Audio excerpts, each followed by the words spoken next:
AUP and School Policies. What does AUP stand for?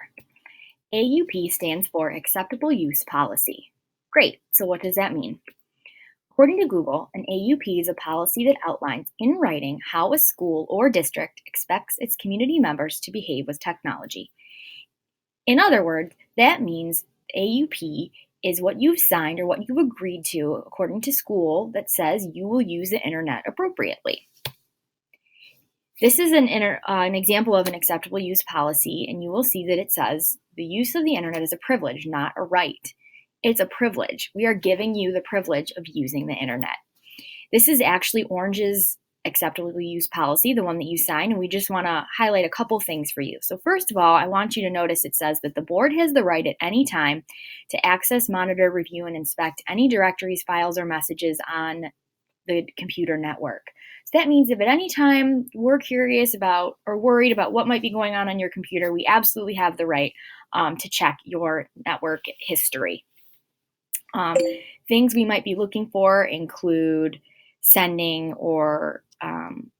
offensive messages, using obscene language, and things like that. Again, this is the exact acceptable use policy that you signed and agreed to, so you need to understand that this wasn't just a random piece of paper that you signed.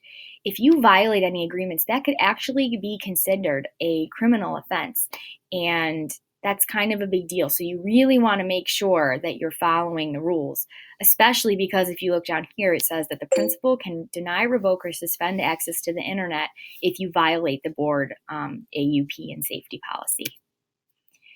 Just to keep in mind things that you already know, you should be taking care of your Chromebook, so you shouldn't be causing damage to school property. That especially includes your Chromebook. And you already know that if damages incur, that you could have fines or things like that. We are giving you this Chromebook to use, but it is a school-owned Chromebook. It is not owned by you. You are being given permission to use it, so take care of it. And respect the property of the building wisely. And of course, we know when it comes to safety, cyber safety and online safety, that you are abiding by all anti-bullying policies and you are only behaving kindly and appropriately online. And if you were to violate that policy, that actually can become a really big deal and go beyond the school and into the community and become a big issue. So just make sure we're always being kind. Okay, that's it. Remember to keep these things in mind, be safe, and have fun online.